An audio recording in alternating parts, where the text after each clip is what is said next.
안녕하십니까. 서울시장 송영길 후보 선대위 대변인 오기영 의원입니다. 오늘은 바로 한강 프로젝트 송영길 후보의 정책을 발표하겠습니다.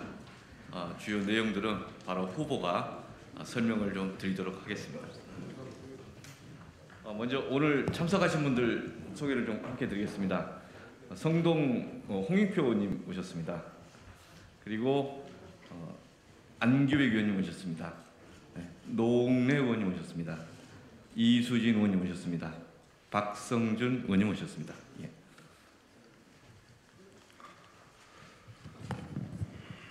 존경하는 서울 시민 여러분, 한강은 서울의 중심입니다. 서울의 한복판을 가로질러 흐르고 있으며 천만 서울 시민의 일상을 연결하는 도로와 교량, 강변, 공원이 어우러진 공간입니다. 한강 역사는 그래서 서울의 역사입니다.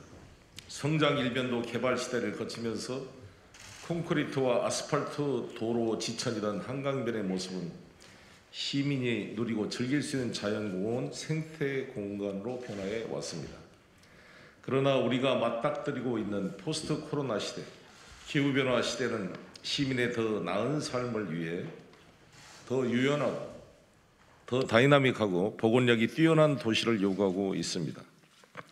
한강을 바라보는 더 과감한 혁신과 변화가 필요한 이유입니다.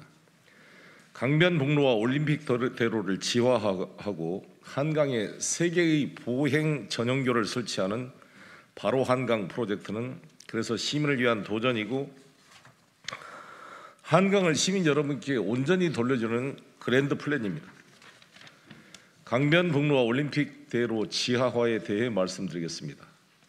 강변북로와 올림픽대로는 본연의 기능이라 할 수 있는 도심 고속화 도로 역할을 전혀 못하고 있는 실정입니다. 강변북로와 올림픽대로 왕복 8차선을 지하화해서 막힘없이 달리는 고속화 도로로 만들겠습니다.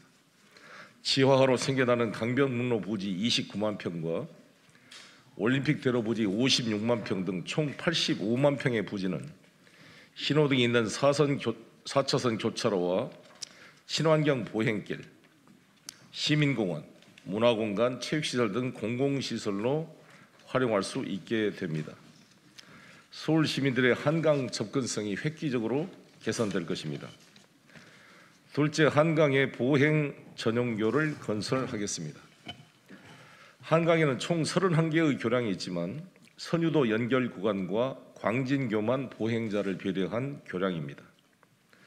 선유도 보행로를 한강 북단까지 연결하여 선유도 공원의 접근성을 높이는 한편 인근 홍대 당인문화창작발전소 등과 연계하여 관광 여가 루트로 발전시켜 나가겠습니다. 용산공원에서 현충원까지 동작대교 하부에 조성하는 보행 전용교는 우리 시민들이 한강의 석양을 즐기는 최고의 명소가 될 것입니다. 잠수교도 시민을 위한 보행 전용교로 전환시키겠습니다.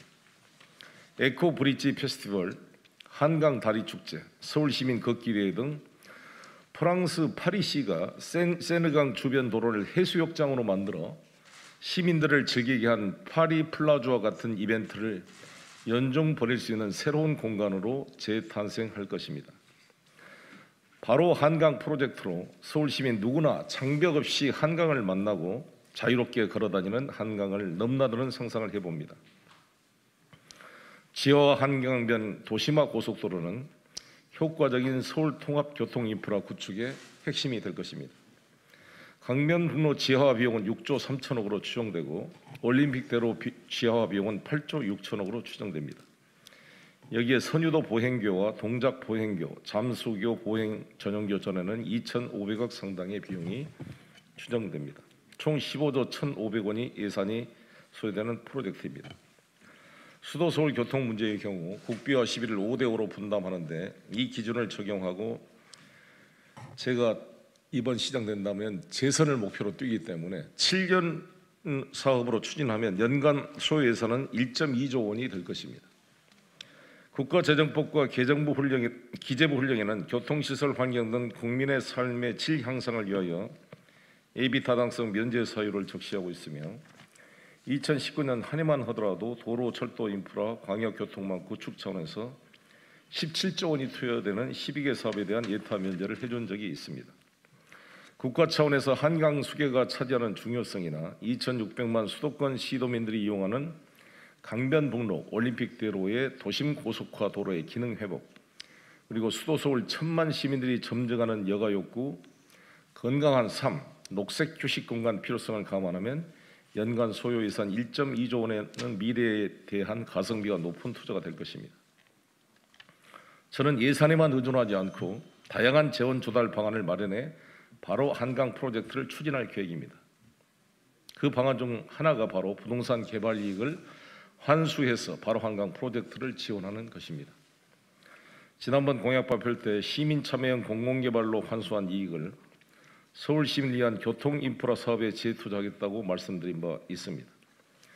고령마을 공공개발로 총 27조 원 중에 시민목 이외의 이러한 사업으로 투자될 개발 이익을 투입해서 추진 사업의 재정 의존도를 줄여 나가겠습니다.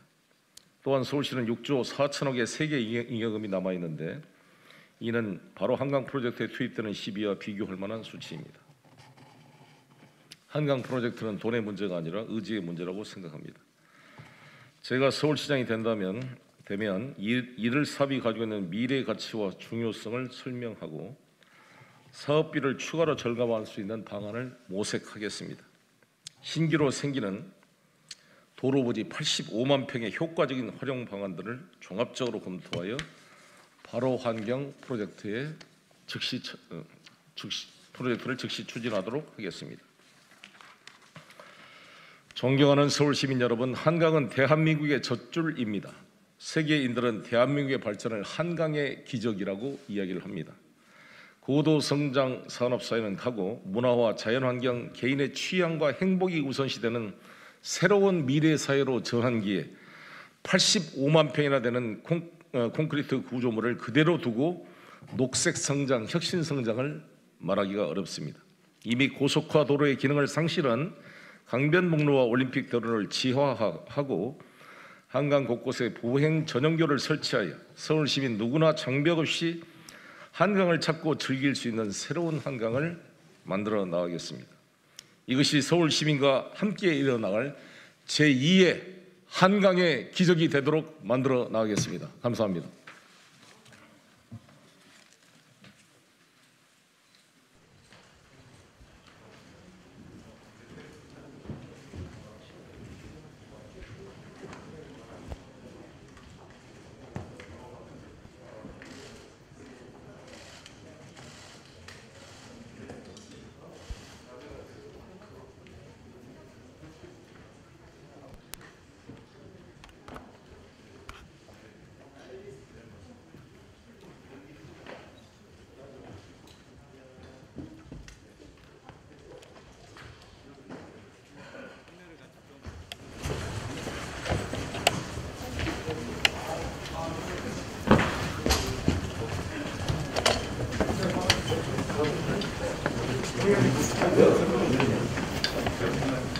아니면 저쪽에.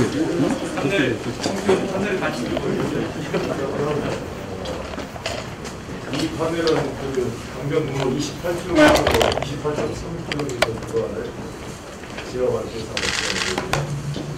이걸 지하화하면 지금 사실 강변북로나 올림픽대로가 시속 33km 정도밖에 안 나옵니다.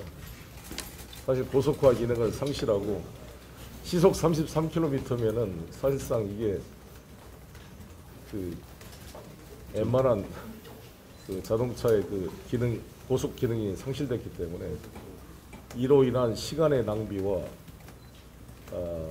이런 그 CO2 발생하는 양 같은 걸 계산하고 그런다면 그걸 보고시키면 훨씬 더 시간을 단축시켜야 될 것이라 보이고, 이거는 이제 39km 구간인데 여기가 이제 올림픽대로 구간입니다.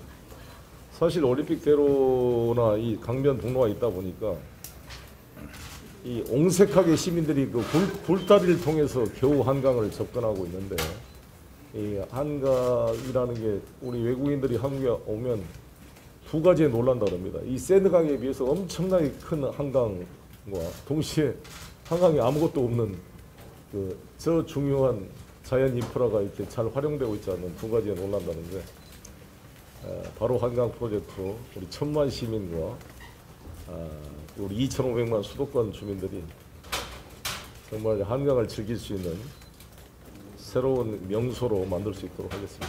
질문 있으십니까? 네. 예. 동양 관련해서 여쭤볼 게 있는데 세계 교량 어느 쪽에 설치할지가 지도로 혹시 보여줄 수 있습니까? 그 다음에 아시다시피 선유도는 올림픽 배관 쪽에서는 연결되어 있는데 연결 분로 쪽은 연결이 안 되어 있어서 추가로 선유 보행대로 연결되고 빨간색으로 세 개가 있습니다. 예. 그 중에 이제 선유 보행. 동작교는 이 하부 공간에 보행 전용 하부 도로를 있는 고량 밑으로 가면서 그다음에 잠수 보행대로 있는데 있는 다리는 있는 다리 반성이 올리는 이렇게 차를 용납하는 보행 전용 이렇게 세개 다리를 보행 전용도로 고량으로 하나 더 질문드리려고 하는 아무래도 실제로가 정부가 적극하는 주요 도로에서는 호텔이잖아요. 지하하는 과정에서 시내 불균형 있는 상태에서 지하 요즘에 건설 공법이 엄청 발전돼서요. 그 있는 상태에서 지하로 파면 됩니다. 아니 GTX도 지금 만드는 판에 이걸 공법이 마치 이게 수술도 이렇게 조금 쪄서 안에 수술하는 것처럼 입구 출구를 봐서 지하 공간에서 터널 공법이 만들어졌기 때문에. 의원님 어제 강북 관련해서 발언하셨던 거 좀 논란이 되고 있는데. 그거는 일종의 인프라에 대한 차별, 인프라를 보완하겠다는 그런 취지로 이해해 주면 좋을 것 같습니다. 인프라를 보완해요? 지하철 인프라가 상대적으로 낙후되어 있으니까 아시다시피 지하철 역사 세 군데가 교차되는 지점이 강남이나 서초는 64% 정도 수준입니다. 이 지하철 3개 노선 이상이 교차되는 역의 숫자가 인프라가 한 60 몇 프로 정도 되는데 우리 강북이나 노도광이라고 하는 노원, 강북, 도봉 이쪽은 한 14% 정도로 대단히 인프라가 취약돼 있습니다. 그래서 저는 박원순 시장 때 2차 철도망 계획을 통해서 강북 횡단선을 비롯해서 신강북선을 비롯한 이러한 촘촘한 지하철망을 연결하겠다는 게 그것을 저는 보완해서 SRT 같은 경우도 연결해서 창동까지 연결되도록 만들어내고 지하철 1, 4호선을 지하화시키는 문제, 그다음에 신강북선, 강북 횡단선에서 신강북선을 만들고 우이동에서 신설까지 되어 있는 것을 방학까지 연장하는 이러한 문제 등을 총 포함해서 강북 어디도 역세권이 되도록 만들겠다는 그 구상을 발표했습니다. 그러니까 공약을 얘기하려고 하시다가 그 질문에 그렇습니다. 그런 측면, 상대적으로 지하철 인프라가 빈약한 점을 지적하고 지하철 인프라 보강을 말했다는 취지로 이해해 주시기 바라겠습니다. 강남구 불균형에 대한 강북 지역의 특히 불균형에 대한 주민들의 요구가 많고 그걸 이제 후보님 이야기하시는 과정에서 표현이 이게 오해가 있는 것 같은데 실제 불균형을 해소하기 위한 의지의 표현입니다. 네. 또 다른 질문 있으실까요? 근데 이제 국힘 측에서는 그 발언을 보고 그러니까 그런 쓸데없는 그런 말할 것보다는 실제로 강북의 인프라를 어떻게 해야 될지에 대한 고민이 필요하다고 봅니다. 과연 지금까지 오세훈 후보가 강북에 대한 그런 촘촘한 사실 박원순 시장 때 만들어진 2차 철도망 계획이잖아요. 그런 점을 보완 발전시키는 데 같이 고민을 했으면 좋겠습니다. 그러면 한덕수 총리 후보자 오늘 그 이야기는 하지 맙시다. 오늘 제가 국회의원도 그만뒀는데 이제 서울 이야기를 해주시고 이 프로젝트에 대해서 저는 우리 오세훈 후보께서 그동안 디자인 서울, 한강 르네상스, 세빛 둥둥섬, 노들섬, 오페라 하우스 이런 여러 가지 그런 한강 발전에 대한 나름대로 구상을 하시고 해왔다고 생각합니다만 삼선 시장을 하셨잖아요. 물론 중간에 뭐 보궐도 있고 했지만 저는 초선 딱 4년 인천시장을 했지만 부도위기에 인천을 구하고 인천을 회색 도시에서 최첨단 도시로 글로벌 도시로 전환시켜내는 실질적 성과를 만들어냈다고 자부합니다. 세계 최대의 삼성 바이오로직스 유치를 통해 세계 최대의 삼성 바이오 시밀러 제약업체를 송도에 만들어서 모더나도 지금 위탁 생산하는 구조를 만들어냈을 뿐만 아니라 뉴욕 주립대, 겐트대, 유타대, 조지 메이슨대, FIT 5개 글로벌 대학 3,500명의 학생이 현재 다니고 있고 체딕 스쿨을 오픈해서 현재 다니고 있고 세계 녹색 기후기금과 하나금융타운, 스태치팩 코리아, 보잉사, BMW, 박근혜 정부 때 FDI, 포린 디렉트 인베스트먼트의 50%를 제가 인천시장 때 확보를 해냈습니다. 성과를.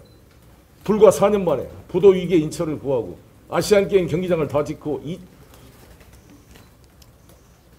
인천 지하철 2호선을 다 완공시켜냈습니다. 이 성과에 비해서 과연 오세훈 시장 3선 동안 용산 하다가 실패를 했고 용산 참사를 발생시켰고 무상급식 안 주겠다고 스마다 주민투표로 그만 시장을 그만뒀고 세빛둥둥성, 한강 르네상스 어떠한 성과가 나왔는지 묻고 싶고요. 실제로 저는 이 프로젝트야말로 8년 정도의 기간을 잡아서 여러 가지 개발력을 환수해 서울의 근본적인 도시의 어떤 기능과 이거를 바꿔낼 제2의 한강의 기적을 만들 프로젝트라고 저는 생각을 합니다. 네, 다른 질문 없으시면 여기까지 마치겠습니다. 네. 누구시죠? 네? 예. 현안 관련 질문인데 네. 한덕수 총리 오늘 그 이야기 잘하겠고요. 아, 네네. 예, 한강 프로젝트 마저 정리하겠습니다. 네, 고맙습니다.